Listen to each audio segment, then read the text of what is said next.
Welcome back. A writer creating stories about superheroes finds out he has a dangerous set of skills he's not even aware of. Movie reviewer Matt Perrone has a closer look at American Ultra. Welcome to another Monday. August continues to disappoint at the box office with two repeaters taking the top two spots, but not with impressive numbers. There were two new releases, so I had a choice to make.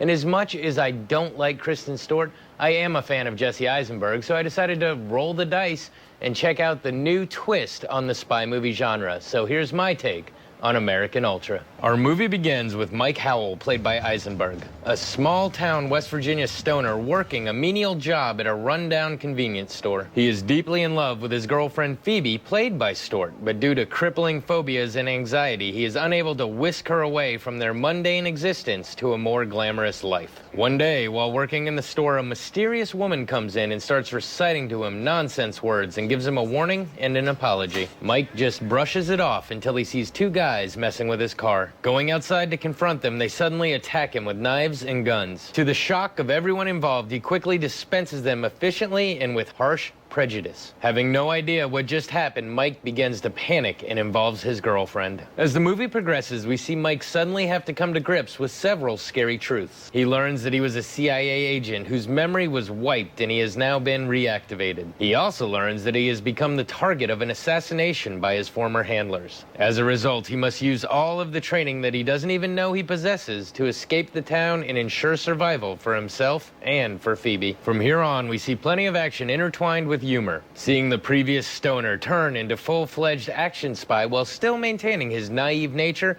is truly fun to watch. Of course, insurmountable odds must be tackled, and as with any espionage flick, you never know who to trust. The one thing that is for sure is that the suspense lasts till the very end, and as nerve-wracking as it may be, there are still plenty of chuckles happening the entire time. What to say about this movie? Like I said, I am not a Kristen Stewart fan by any stretch of the imagination, and in fact, I was not a fan of Adventureland, which was the two's last movie together. But I did have high hopes for the film because I feel like Jesse Eisenberg has come into his own, and I was definitely looking forward to it. Well, I'm sorry to say that I was let down just a little. I mean, the premise is great. It just seems like there's too much going on. The action is fantastic, but I was hoping that the humor would be a little more solid. In fact, the film seems to be split into three different entities. There's the comedy film, there's the action film, and then there's the romance film, instead of them being woven together for the total package. I mean, the cast actually works well together, and the supporting cast is fantastic. I think my reservation is just like I said, all the pieces were there, they just didn't come together for me. And I guess maybe that's because I had high expectations. If I'd had no expectations at all, I probably would have enjoyed the film. In fact, that's my advice to you.